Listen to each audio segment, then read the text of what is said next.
sou do Ministério de Intercessão e... O que é isso? Que tá gravando? Ah, tá. E eu quero fazer secretariado executivo na UEL, né? Se possível. Amém. Meu nome é Yasmin, eu também sou da Inter, eu tenho 17 e com a graça de Deus eu quero fazer medicina. Vamos lá, né? Ver se Deus ajuda. E se alguém tiver dúvida durante o que a gente for falando, pode interromper e fica à vontade para fazer as perguntas, beleza? Antes de começar finalmente com o tema, eu acho legal a gente contextualizar umas coisas. Enquanto a gente está aqui na Terra vivendo, a gente está vivendo de corpo e alma, né? Eu tô vivendo, Nath, de corpo e alma. E a gente consegue pegar no nosso corpo. Por quê? O nosso corpo, ele é matéria, ou seja, ele precisa de um espaço para poder viver. Já a nossa alma, não. Então, quando a gente morre, ocorre a separação do nosso corpo e da nossa alma. O nosso corpo, ele é enterrado ou cremado, não sei, e depende, né, de cada pessoa, e a nossa alma, ela vai passar por um juízo particular. O que é o juízo particular? É um momento em que a gente vê toda a nossa vida e tudo aquilo que a gente fez aqui na Terra diante dos olhos de Deus. Então, Deus vai ver tudo aquilo que a gente fez na Terra, todas as nossas atitudes, e assim Ele vai nos conceder como um prêmio, uma premiação, visando as nossas atitudes, um estado da alma em que a gente vai viver. Isso. E alguém sabe me dizer, assim, tem alguma ideia do que seja o céu? Fala aí, gente, não deixa a gente falar sozinho. Pode falar no chat ou no áudio.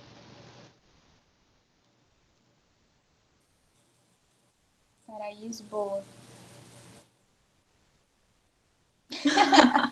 Tô ouvindo só o chuva. Lugar com a presença de Deus. Boa, Danilo. Então, é isso, né? O céu é o estado da alma de viver no extremo amor de Deus.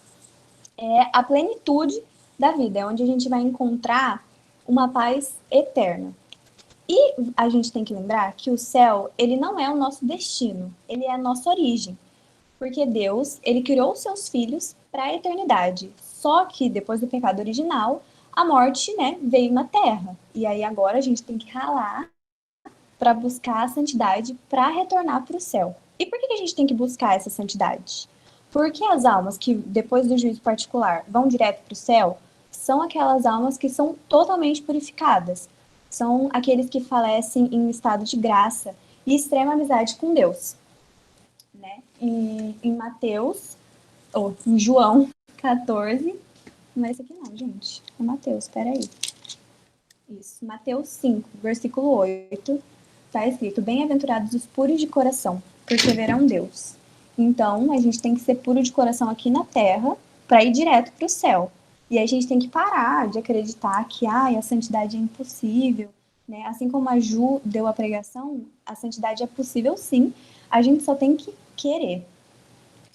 Né? E em João 14, versículo 2, está escrito: na casa de meu pai há muitas moradas.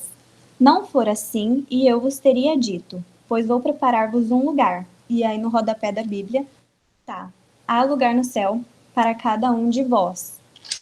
Ou seja, Deus, ele quer que a gente seja santo, porque ele está aguardando um lugar para a gente no céu, ele está aguardando a nossa chegada. E como que vai ser o céu, né? O céu vai ser uma eterna adoração de Deus. Então, sabe aqueles momentos nos encontros em que a gente sente aquela paz, assim, no ambiente? Parece que a gente está vendo o amor à flor da pele? Isso é um pedacinho do céu, de como vai ser lá. Só que a gente não consegue nem imaginar, porque vai ser de uma forma muito maior que isso. E é no céu que a gente conhece a verdadeira identidade de Deus, que a gente fica a Deus face a face. Em Apocalipse, eu acho que é o 22. É o 22, Apocalipse 22, versículo 3 e 4.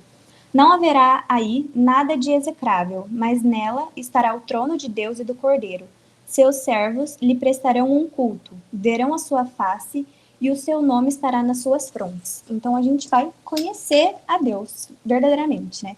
E um dos motivos de Deus não nos mostrar a sua face aqui na Terra é porque a gente simplesmente não resistiria e a gente largaria tudo para adorar a Ele. E Ele não quer isso, Ele quer que a gente ame Ele, assim, por vontade própria, sabe? Apenas conhecendo quem Ele é de coração. E aí por isso que Ele cria a gente longe da face dele, para preservar a nossa liberdade e o nosso livre-arbítrio. E aí do céu a gente tem algumas visões dos santos, né, de mais ou menos como que vai ser lá. Então a visão de Dom Bosco sobre o céu, ele conta que ele teve um sonho e ele estava no alto de uma colina. E aí ele via assim no horizonte, parecia um mar, só que aquilo não era água, era um cristal muito límpido e muito luminoso. E aí ele fala que do outro lado da colina tinha jardins com flores, com um colorido que ele nunca viu na vida, e que as árvores tinham o tronco de diamante e as suas folhas eram de ouro. Então imagina, né? E ele fala também que cada um lá do céu tinha uma luz própria, né? Que ele via multidões de jovens e multidões de pessoas cantando e adorando a Deus. E a visão de Santa Faustina foi concedida a ela essa visão, né? E ela conta que ela subiu ao céu em espírito e que todos ali estavam dando graças e louvores a Deus. E que ela conseguiu ver o tamanho da felicidade em Deus, né? O quanto aquelas almas eram felizes em Deus. E ela fala que quando ela viu aquilo, a alma dela se encheu de um amor e de uma paz gigantes. E essas visões dos santos são, assim, um grãozinho de arroz perto do banquete que Deus preparou pra gente, né? Porque lá no céu a gente vai compartilhar da semelhança e da alegria de Deus. Ou seja, não vai faltar nada, a gente não vai sentir sentimentos ruins. Em Apocalipse 21:4 está escrito: enxugará toda lágrima de seus olhos, e já não haverá morte, nem luto, nem grito, nem dor, porque passou a primeira condição. Ou seja, vai ser um paraíso mesmo, né? E aí a gente separou um passo a passo de como ir para o céu, né? Do que fazer para a gente ir direto para o céu, né? E o primeiro passo é a reflexão interior. Então, é a gente olhar para dentro do nosso coração e conseguir enxergar o quão o nosso coração está parecido com o coração de Jesus. Porque Jesus, ele é a nossa salvação. Ele é a porta de entrada para o céu. E no juízo particular, a nossa vida vai ser comparada com a vida de Jesus. Então, a gente precisa saber enxergar em que pontos eu preciso mudar para o meu coração estar perto do que é o coração de Jesus, né? Então, o primeiro passo é a reflexão interior. O segundo é cultivar uma vida espiritual, né? É cultivar aquela sementinha que a gente planta, regando, né, através da nossa fé e adubando para fortalecer essa plantinha que é a nossa vida espiritual. Então, o segundo passo é cultivar uma vida espiritual. O terceiro passo é ser solidário, né? É a caridade. Inclusive, era o que Jesus fazia. Queria que nós fizéssemos, né? Ame o próximo como a ti mesmo. Então, o terceiro passo é ser solidário. O quarto passo é ser amigo do silêncio, né? É saber ficar quietinho e não escutar a voz da sua consciência, né? Escutar a voz de Deus no seu coração, né? Escutar, saber discernir e escutar o propósito de Deus na sua vida. Então, quarto passo, ser amigo do silêncio. E o quinto passo é um que está batido já, né? Que a gente escuta sempre, que é a vida de oração. E ela é muito importante. Eu acho que esse passo é o mais importante. Porque a vida de oração, ela nos traz a intimidade com Deus. E essa intimidade que vai levar a gente para o céu. Então a gente precisa de uma vida de oração. Mesmo numa tibieza espiritual, a gente precisa estar com a nossa vida de oração ali sempre desenvolvendo. Então, o quinto passo é uma vida de oração. E um bônus que eu coloquei aqui é amar a Deus sem limites. Porque Deus nos amou na cruz. O próprio amor nos amou na cruz. E então a única coisa que Ele quer que a gente faça é que a gente ame Ele de volta. Né? Em Coríntios... Vou achar, calma aí.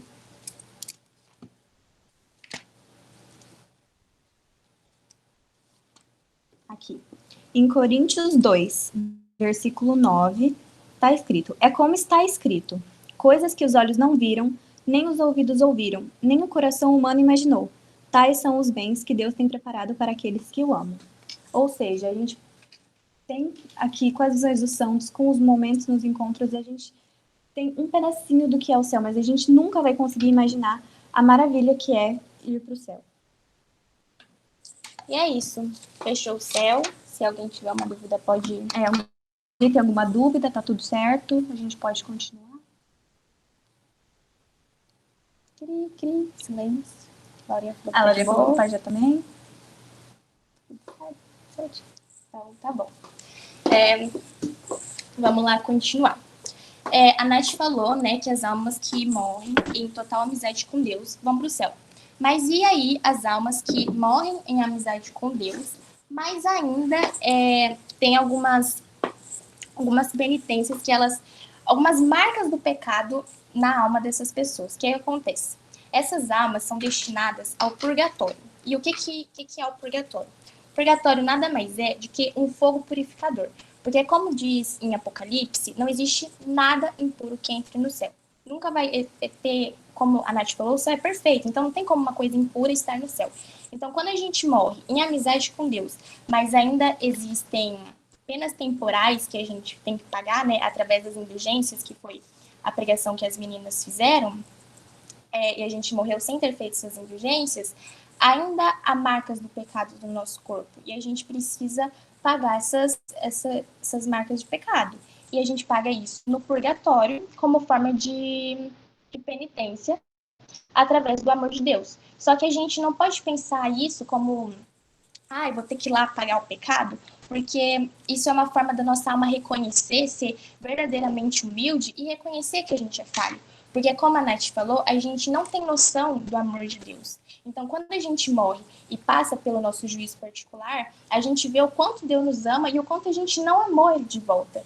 Então, daí, a nossa alma passa por esse momento no purgatório para que ela possa ser realmente pura, para poder ver, finalmente, a face de Deus no céu. Porque, assim, Jesus vai falar assim, Yasmin, mas Jesus já morreu por nós na cruz, então tá tudo de boa, a gente já pode ir pro céu. Mas, deixa eu abrir aqui na Bíblia. Cadê? Lá em Tiago 2, uma passagem que eu acho que a maioria das pessoas conhece, que fala que não existe a fé sem obras, né? Então, assim, Jesus sim morreu por nós na cruz, mas será que a gente verdadeiramente aceitou todo o sofrimento de Jesus? Será que a gente, de todo o nosso coração, acatou isso para a nossa vida espiritual, sabe? Porque não adianta nada eu falar, porque eu acredito, pronto. Se a gente não acreditar de verdade, não tem como a gente ir para o céu. Porque aqui fala no versículo 19: você acredita que existe um só Deus? Ótimo, os demônios também acreditam. Então, a gente precisa realmente, verdadeiramente, de todo o nosso coração, acreditar e acatar a cruz de Cristo para a nossa vida, para que a gente possa finalmente viver no céu. E para isso, se a gente morre sem ter realmente acatado toda a cruz de Cristo, o sofrimento dele, a gente passa pelo purgatório, que é um fogo purificador para que a gente possa chegar aos céus. Só que a gente não pode, de forma alguma, se contentar com essa segunda chamada, né? Porque eu vou ler aqui para vocês, que é um pouquinho grande, a visão que Santa Faustina teve do céu. Ela falou assim, ó, do céu não, desculpa, do purgatório. Uma noite, vi o anjo da guarda que me mandou acompanhá-lo. Imediatamente, encontrei-me em um lugar enevoado, cheio de fogo, e dentro deste, uma multidão de almas sofredoras. Essas almas rezavam com muito fervor, mas sem resultado para si mesmas. Apenas nós podemos ajudá-las. E perguntei a essas almas quais era seu maior sofrimento. Responderam-me unânimes que o maior sofrimento delas era a saudade de Deus. Então, como eu já falei, a gente morre e nossa alma ainda tem alguns pecados, é como uma dor de um filho que magoou o seu pai, sabe? Porque a gente vê o tanto que Deus nos amou e a gente não amou ele de volta, como eu já falei. Então, daí a nossa alma passa pelo purgatório, mas a gente não deve se contentar com o purgatório, porque, como Santa Faustina falou, o purgatório é um lugar em que vai haver dor. Nem a dor que Jesus passou na cruz não é comparado à menor pena do purgatório. Porque enquanto a gente está aqui na Terra, a gente tem livre acesso à misericórdia e o amor de Deus. Mas quando a gente morre, a gente vai encontrar um Deus que é verdadeiramente justo. Então ele vai ser justo, né, no nosso juízo particular, para nos mandar para o purgatório. Mas aí vocês devem estar se perguntando qual é o tempo que as nossas almas passam pelo purgatório. E aí tem uma história de Santo Antônio que ele conta que havia um enfermo que estava no leito do hospital, passando por dores horríveis. E aí o anjo da guarda desse enfermo chegou nele e falou assim, olha, você prefere passar essas dores que você está passando por mais um ano ou passar 30 minutos no purgatório? E esse enfermo escolheu passar 30 minutos no purgatório. Então ele morreu, foi para o purgatório, e aí ele falou assim para o anjo da guarda dele que o anjo da guarda mentiu para ele, que disse que ele ia passar 30 minutos no purgatório, mas já faziam 20 anos que ele estava lá. Ou seja, o tempo do purgatório é um tempo muito incerto. Tem outra história também, que é de São Padre Pio, quando ele ainda estava vivo. Ele foi presidir uma missa e um rapaz chegou nele e falou assim, olha, padre, reza essa missa pela alma do meu pai, que já morreu. E aí São Padre Pio fez a missa, rezou pela alma do pai desse menino, e no final da missa chegou nele e falou assim, olha, que bom que seu pai finalmente conseguiu chegar ao reino dos céus. E o menino ficou assim, como assim meu pai chegou ao reino dos céus agora, sendo que já faz 40 anos que meu pai morreu? Ou seja, é um tempo que a gente realmente não tem noção do que é. Então, por isso que é tão importante a gente verdadeiramente acatar tudo aquilo que Jesus pede para nós fazer, para que a gente não precise passar esse tempo indeterminado que a gente não sabe quanto no purgatório. Mesmo que todas as almas que vão para o purgatório, a certeza delas é que elas vão para o céu. Não tem outra porta do purgatório a não ser a do céu. Mas esse tempo é um tempo muito incerto.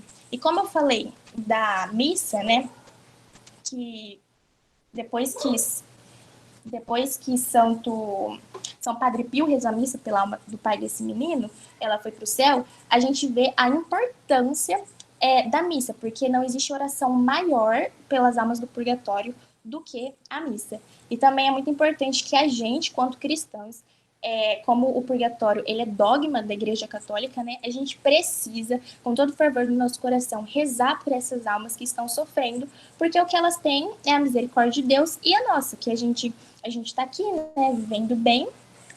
Sim, por isso que acontece a missa do 7º dia, para que essas almas possam ter uma pena no purgatório reduzida e ir direto para o céu. Então, é isso. A gente tem a verdadeira maturidade de amar Deus de todo o nosso coração, para que a gente não precise passar pelo purgatório. Alguém ficou com alguma dúvida do que Deus chama é o purgatório, alguma coisa?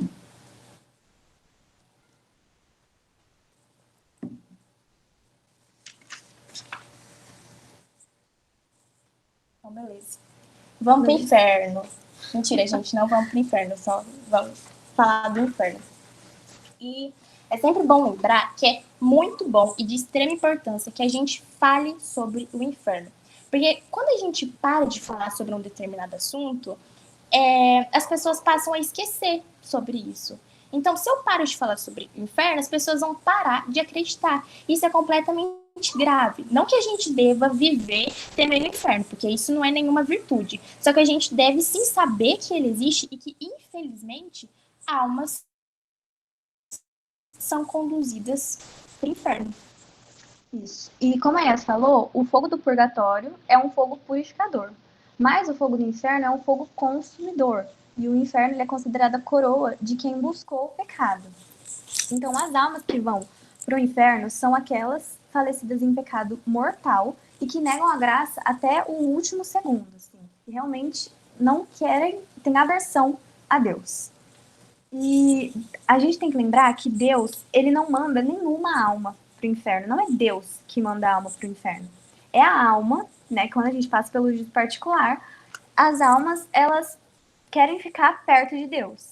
Só que elas percebem que elas são muito diferentes desse Deus que é amoroso, que é, assim, que a gente não consegue nem imaginar. Então, elas se auto-excluem as próprias almas percebem que elas não podem ficar no céu, e aí elas vão para o inferno.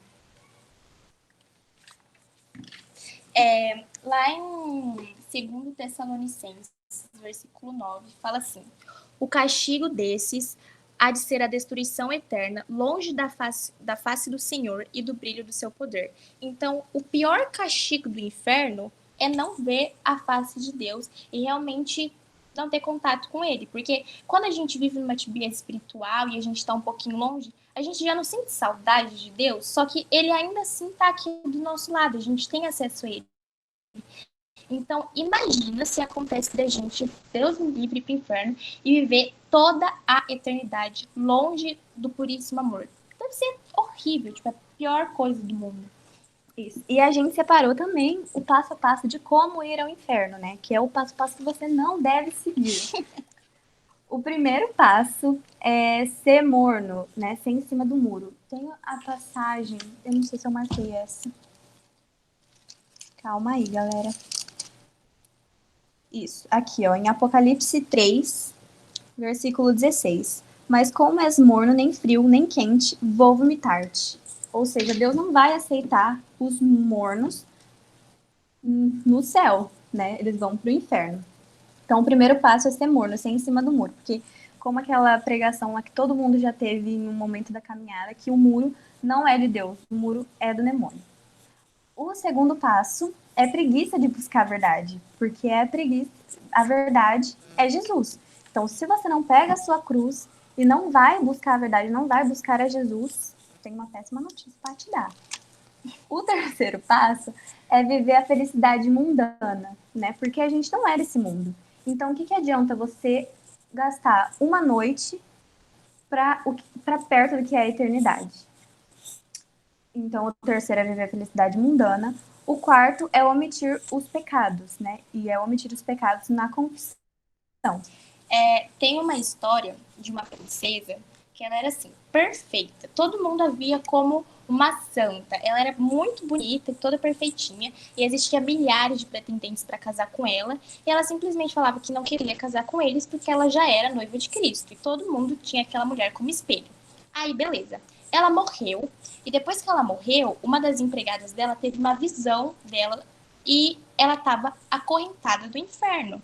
E essa empregada ficou, como assim aquela mulher que era a princesa tão perfeita foi condenada ao inferno? E ela falou assim, parem de me chamar de santa, eu omiti um dos pecados na confissão. Então mostra a importância da gente ser verdadeiramente transparente, como a Laurinha fez, né, a pregação sobre a confissão. A gente ser verdadeiramente transparente quando a gente for fazer, porque se a gente omitir e brincar com a nossa salvação, a gente acaba infelizmente sendo condenado ao inferno, porque Deus é verdadeiramente amor. Só que a gente não pode viver apegado com isso como desculpa para nossas falhas, sabe? Porque sim, Deus nos ama, sim, ele nos preparou lugar no céu. Só que Deus nos ama tanto que ele nos dá liberdade. E a nossa liberdade é tamanha que a gente pode escolher simplesmente virar as costas para Deus e viver sem ele. E ninguém quer virar as costas para Deus e viver sem ele, né? Isso. E o quinto passo, né, de como ir para o inferno é abusar da misericórdia de Deus. É isso que a Yas falou. A gente ficar brincando com a nossa salvação, achando que a gente pode fazer tudo o que quiser aqui e na hora Deus vai perdoar tudo, que não é bem assim. Então, por isso que a gente tem que fazer hoje, né, buscar a nossa santidade hoje e as nossas escolhas e decisões aqui na Terra, para que a gente não vá para o inferno de jeito nenhum, porque viver longe de Deus para toda a eternidade não deve ser nada legal. Em João 6, versículo 39, fala assim: e a vontade daquele que me enviou é que eu não perca nenhum dos que ele tem me dado, mas que eu ressuscite a todos no último dia. Então, essa é a vontade de Deus, que a gente realmente vá todo mundo para o céu. Só que, como eu falei, a gente é livre a ponto de simplesmente escolher não ir para o céu. Então, será que a gente está usando essa nossa liberdade verdadeiramente a nosso favor, sabe? Será que através das nossas escolhas e do nosso, tanto faz, porque Deus me ama, a gente não está, infelizmente, condenando a nossa alma para o inferno ou por uma pena muito grande no purgatório? Porque olha o tanto de meio que a nossa igreja católica nos dá para que a gente possa conseguir chegar ao céu. É as confissões, são as penitências, é o Santo Terço, é a Santa Comunhão, que é um spoilerzinho do céu, o jejum. São muitas opções, sabe? Então, será que a gente está realmente usando isso a nosso favor? A gente está deixando isso de lado, esquecendo, e não está verdadeiramente querendo buscar o céu? Porque ninguém quer viver no inferno. Jesus, que horror! Que a gente não vá para o inferno, sabe? Então, que a gente possa ser verdadeiramente maduro na nossa fé e entender que Deus nos preparou algo inimaginável no céu. Tipo, a gente não tem noção do que é, quão perfeito é o céu. Então, que a gente possa ser realmente maduro para poder viver tudo aquilo que Ele preparou para a gente na eternidade. E é isso, gente. Alguém tem alguma dúvida? Tá tudo certo? Ah, esqueci isso. Deixa eu falar aqui uma frase muito bonita, já ia esquecer. Que é de São João da Cruz, que fala o seguinte: no entardecer dessa vida, todos nós seremos julgados pelo amor. Então, que a gente possa estar preparado para ser julgado de uma forma positiva pelo amor que é Deus. E é isso. Alguém tem alguma dúvida? Realmente.